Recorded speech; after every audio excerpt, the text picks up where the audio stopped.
Hello, my dear student. Welcome to exam फैंशिया।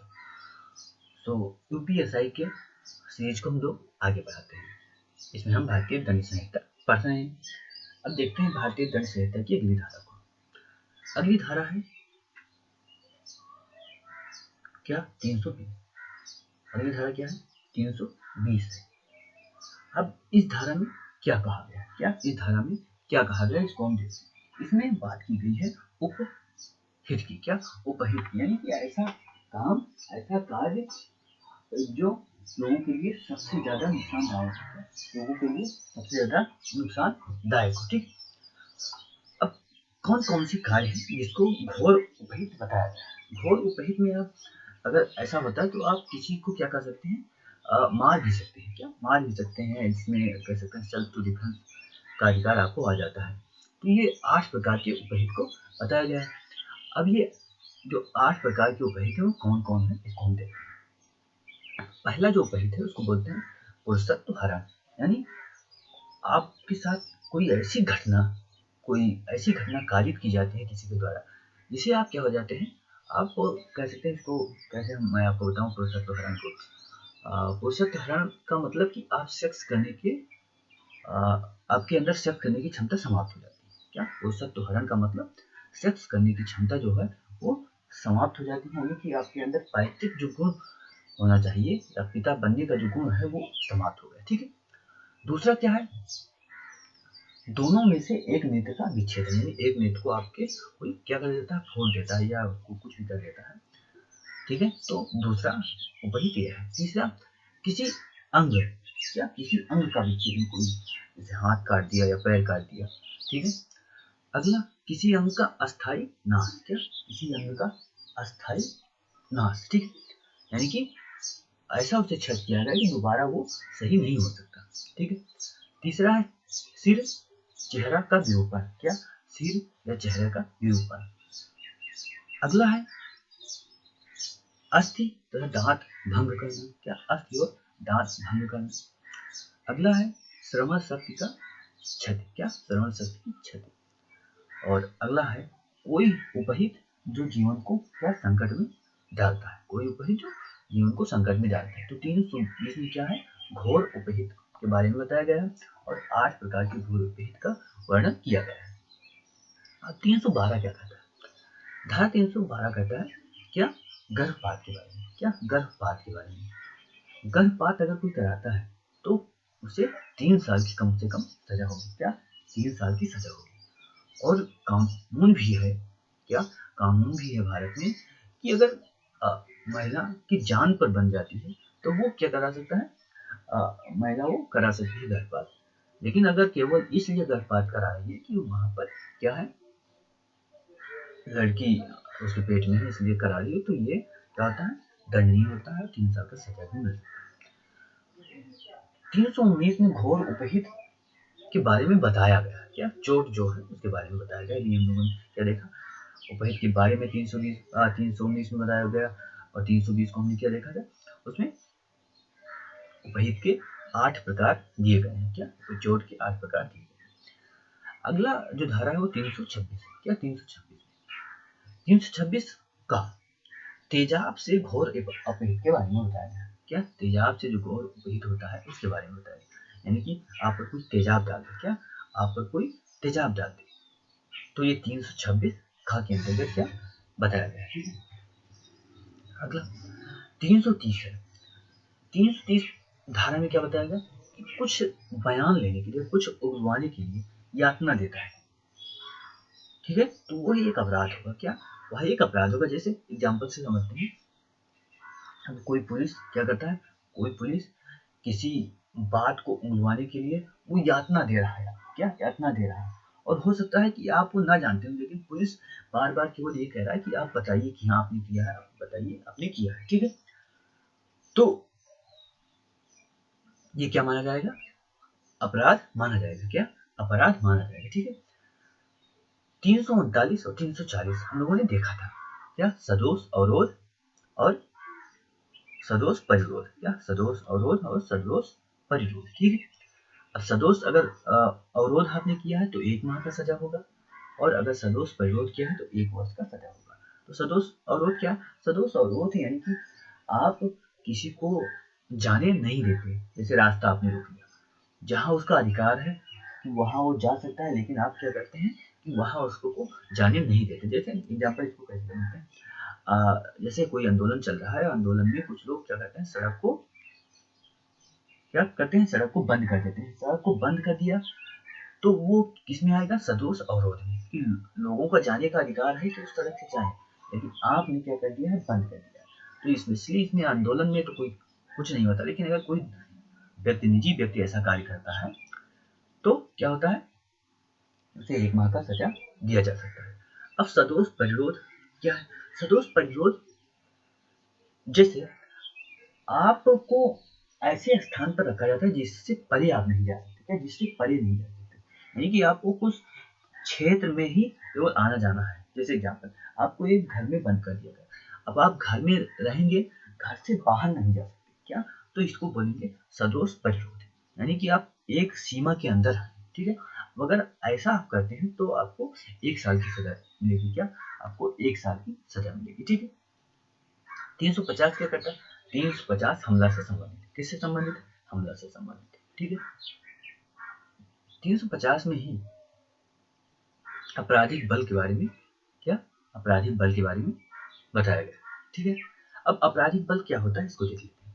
अगर सम्मत बिना किसी को क्षति या क्षोभ कार्य करने का उद्देश्य या कुछ करना, ठीक है, तो उसको आपराधिक बल कहते हैं। तो इसको उदाहरण से समझते हैं। क्या? अब उदाहरण से, जैसे आपराधिक बल, कोई ऐसा व्यक्ति जो मतलब किसी जानवर से या किसी चीज से डरता, ज्यादा डरता है। क्या? ज्यादा डरता है। अब आप उसका डर दिखा के या उसको सामने लाके उसको डर दिखाते हैं और उससे कोई क्या काम पूरा कराते हैं। क्या? कोई काम पूरा कराते हैं, तो उसे आपराधिक बल कहा जाएगा। जैसे सिंपल सा एग्जांपल लेते हैं, जैसे आपके माता पिता को किसी ने क्या कर लिया, माता पिता या भाई बहन या पत्नी को किसी ने किडनैप कर लिया, किसी ने किडनैप कर लिया। अब किडनैप कर लिया, उसके बाद आपको भय दिखाता है कि ये आपकी सभी परिवार है। क्या? ये परिवार है। आप अगर इस पर दस्तखत नहीं करते तो आपके परिवार को क्या कर दिया जाएगा? कुछ कर दिया जाएगा। क्या? कुछ नुकसान पहुंचा दिया जाएगा। ठीक है, तो अब वो क्या होता है? वो डर के मारे क्या कहता है? डर के मारे वो काम करता है, तो उसे ही आपराधिक बल यानी आपराधिक बल का केवल प्रयोग करते हैं। ठीक है, कुत्ते का भी उदाहरण ले सकते हैं कि कुत्ते से कोई लोग डरता है, कुत्ते का भय दिखाकर उसे उसके सामने ले जाते हैं और कुत्ता भौंकता है बार बार, तो डर कर कोई काम कर देता है। तो ये जो प्रक्रिया है, जो ऐसा काम किया जाता है लोगों के द्वारा, उसको आपराधिक बल कहा जाता है। ठीक है, अब 351 क्या? 351 हमला को क्या करता है? परिभाषित करता है। हमला को परिभाषित करता है। जैसे जब किसी के सामने किसी को ऐसा विश्वास हो जाए, क्या? जब किसी को ऐसा विश्वास होने लगे कि सामने वाला आपराधिक बल का प्रयोग करने वाला है। क्या? आपराधिक बल का प्रयोग करने वाला है, तो उसे ही हमला बोलेंगे। क्या? जब सामने वाले को विश्वास हो जाए कि सामने वाला आपराधिक बल का प्रयोग करने वाला है, तो इसे हमला माना जाता है। ठीक है, इस धारा में 351 केवल उसको विश्वास हो जाए। क्या? केवल सामने वालों को विश्वास हो जाए कि हाँ ये अपनी आपराधिक बल का प्रयोग करेंगे, तो वो हमला मान लिया जाएगा। ठीक है, अगला धारा देखते हैं। अगला धारा है 354। क्या? 354 354 क्या है? महिला की लज्जा भंग करने वाले के बारे में। क्या? महिला की लज्जा भंग करने वाले में। अब महिला की लज्जा क्या है, इसको हम लोग देखते हैं। स्त्री का सम्मान। क्या? स्त्री का सम्मान, आप कोई ऐसा काम करें जिससे स्त्री के सम्मान क्या घटे। क्या? स्त्री का सम्मान घटे। अब स्त्री का आपकी पत्नी हो सकती है, सिस्टर हो सकती है, माँ हो सकती है, कोई भी हो सकता है। ठीक, सम्मान या मर्यादा को क्षति पहुंचाए।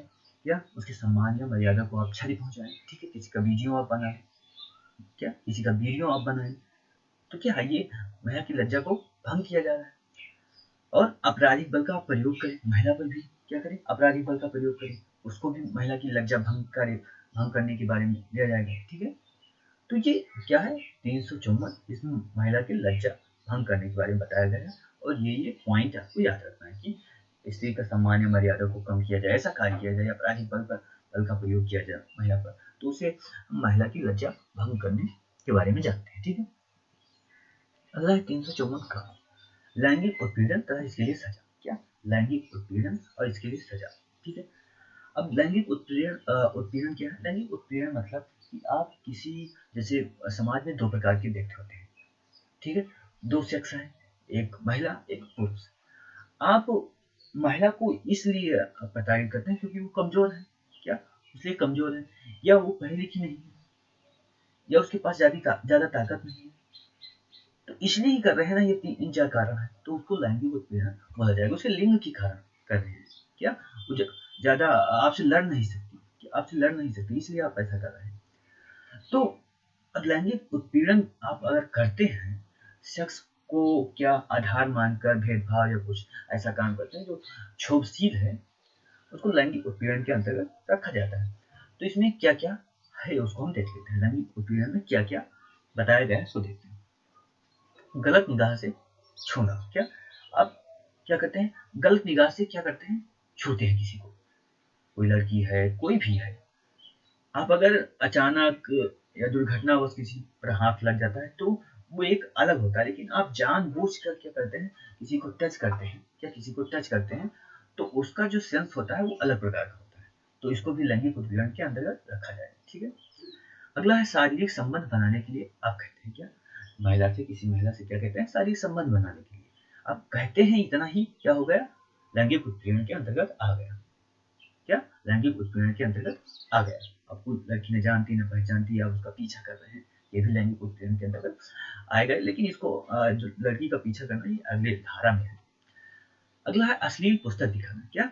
महिला को क्या अश्लील पुस्तक दिखाते हैं, ये भी लैंगिक उत्पीड़न में आता है। या आप क्या करते हैं? टिप्पणी करते हैं, अश्लील टिप्पणी करते हैं। अब रोड पर महिलाएं जा रही हैं, कोई लड़के हैं मोटरसाइकिल पर बैठ कर जाके टिप्पणी कर रहे हैं। क्या? तो उसको भी किसमें रखा जाएगा? लैंगिक उत्पीड़न में। तो ये 4 पॉइंट है, आपको याद रखना है कि ये लैंगिक उत्पीड़न में रखा जाता है। ठीक है, अब लैंगिक उत्पीड़न अगर करते हैं तो आपको कम से कम 3 साल की सजा होगी। क्या? 3 साल की सजा होगी। ठीक है, अब 354 खा क्या कहता है? क्या? 354 खा खा कहता है महिला को नंगा करने का इरादा से हमला करना। आप महिला पर इसलिए हम हमला करते हैं, उसको नंगा कर देना है, और नंगा कर देना है जिससे उसकी मान मर्यादा क्या नष्ट हो जाए। क्या? मान मर्यादा नष्ट हो जाए। अब ऐसा कृत्य ख्याल से 221वीं शताब्दी में ऐसा कृत्य अगर होता है तो वो सभी भारतीयों के लिए क्या श्रम करने की बात है। ऐसा घटना हुआ भी है एक दो साल में, एक दो महीने पहले किसी जिले में, उत्तर प्रदेश में हुआ है स्पेशली, कि वहां पर किसी बुजुर्ग महिला को नंगा करके पूरे गांव में घुमाया गया। कैसे वो गांव वाले हैं, जो एक महिला नंगा होकर घूम रही है और कोई वहां पर न बोलने वाला है न टोकने वाला, कौन ऐसा हो सकता है? कैसे गांव वाले ऐसा हो सकते हैं कि एक नारी जो देवत्व तक आपको ले जाती है, आपके कुल को बनाती है, तो इस सृष्टि को अगर देखें तो नारी ही क्या कर रही है? नारी ही पालन पोषण सबका कर रही है। क्या? नारी ही सबका पालन पोषण करती है, और साइंस द्वारा प्रूव भी हो चुका है कि बिना पुरुष के नारी बच्चे को जन्म दे सकती है। तो नारी का अगर सम्मान आप नहीं कर सकते तो अपमान भी आप नहीं कर सकते। और भारत में जहाँ लोग कहते हैं कि भारतीय कल्चर जो बहुत ही अच्छा है, वहां पर अगर ऐसी घटना होती है सो नो डाउट हम लोगों को शर्म करना चाहिए। और जिस प्रदेश में होती है, जिस जिले में होती है, जिस गांव में होती है, सब व्यक्ति को एक शर्म की भावना होनी ही चाहिए। और ऐसा कार्य अगर होता है, कहीं भी होता है, तो आप सामान्य सी बात है आप उसका विरोध करें, ऐसा ना होने दें। कुछ भी हो जाए, अगर ऐसी घटना होती है तो हमारी धारणा यही कहती है कि कुछ भी हो जाए, आप ऐसा कार्य ना होने दें। चलो देखते हैं। तो ये 354 खा गया। ठीक है, और इसके लिए भी 3 वर्ष की सजा है। क्या? 3 वर्ष की सजा है। अगला 354 गा है। 354 गा में क्या है? आप छिप कर किसी को देखते हैं, जैसे कोई लड़की स्नान कर रही है और आप क्या कर रहे हैं? छिप कर उसको देख रहे हैं। तो ये 354 गा। अगर कोई घटना होती है तो पुलिस के पास अगर वो लड़की जाती है तो 354 का आपके ऊपर लगेगा। ठीक है, 354 घा। क्या? 354 घा। आप किसी लड़की का पीछा करते हैं। क्या? पीछा करते हैं, अब पीछे आप गलत दृष्टिकोण से करते हैं, अगर आप सही दृष्टिकोण से करते हैं, अगर इस लड़की से प्यार करते हैं तो नो डाउट आप जाके उससे बता सकते हैं कि ऐसा मेरी फीलिंग है। लेकिन आप गलत दृष्टिकोण से आप बार बार पीछा करेंगे तो जो लड़कियां होंगी वो मतलब अच्छा फील नहीं करेंगी, उनको डर लगेगा, क्योंकि सोसाइटी वैसे ही पुरुष समाज पर आधारित है, तो डर लगेगा। अब ऐसा डर लगेगा तो वो कैसे पढ़ने जाएंगे, कैसे उनका दिमाग हो जाएगा डिस्टर्ब। तो इसको भी क्या बताया गया है, यदि एक अपराध है, अगर पहली बार है तो आपको 3 साल सजा दी जाएगी, अगर आप दूसरी बार भी ऐसी काम करते हैं तो आपको 5 साल की सजा दी। ठीक, आगे देखते हैं 360। 360 में क्या कहता है, बिना किसी व्यक्ति के सहमत के बिना भारत की सीमाओं से परे ले जाना। क्या ये परे है, क्या ये परे, ठीक है, परे है, ये बिना है। इसमें क्या बताया गया है, व्यपहरण। क्या व्यपहरण, अब व्यपहरण होता क्या है, उसको उदाहरण से समझते हैं। कोई ऐसा व्यक्ति जिसको आप क्या कहते हैं, उसकी इच्छाओं के बिना उसको कहाँ ले जाते हैं, अमेरिका ले जाते हैं, वो जाना नहीं चाहता। क्या वो जाना नहीं चाहता, लेकिन आप उसको इच्छा के विरुद्ध ले जा रहे हैं, तो इसको क्या बोला जाएगा, व्यपहरण बोला जाएगा। क्या व्यपहरण बोला जाएगा। ठीक है, 361 क्या कहता है, किसी व्यक्ति, क्या किसी व्यक्ति, वो पुरुष हो सकता है जो 16 वर्ष का हो, स्त्री हो सकती है 18 वर्ष से कम है, क्या 18 वर्ष से कम है, पागल है, या 16 वर्ष से कम बच्चा है, 18 वर्ष से कम लड़की है या पागल है, उसको आप क्या करते हैं, उसको बहलाकर फुसलाकर कहीं ले जाते हैं, कहीं ऐसा ले जाते हैं जिससे उसको आप लाभ लें, तो उसको क्या बोलते हैं, बिल्कुल संरक्षण में से व्यवहार करना।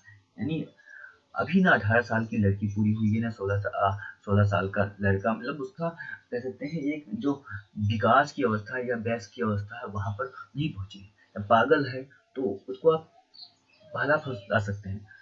तो इसको क्या बोलते हैं, विधिपूर्ण संरक्षण में से व्यवहार। व्यवहार का 360 में व्यवहार है और 361 में विधिपूर्ण संरक्षण में से व्यवहार की बात करता है। ठीक है, और वरदराजन केस 361 से संबंधित है, ये भी याद रखना कि वरदराजन केस क्या है, 361 से संबंधित है। ठीक है, अगला 362 या 362 में अपहरण को क्या, अपहरण को परिभाषित किया गया है। क्या अपहरण को परिभाषित किया गया है, अब किसी की इच्छा के विरुद्ध उसको कहीं ले जाते हैं। क्या किसी के इच्छा के विरुद्ध उसको कहीं ले जाते हैं, तो वो क्या होता है, अपहरण होता है। क्या अपहरण होता है, आप किसी को किसी की इच्छा के बिना किसी अन्य स्थान पर ले जाते हैं तो अपहरण की संज्ञा में लगता है। 363 में अपहरण के लिए 7 साल का दंड का प्रावधान है। क्या 363 में अपहरण के लिए 7 साल का दंड का प्रावधान है। 364 क्या कहता है, 364 कहता है कि आप अपहरण करते हैं किस लिए, उसकी हत्या करने के लिए।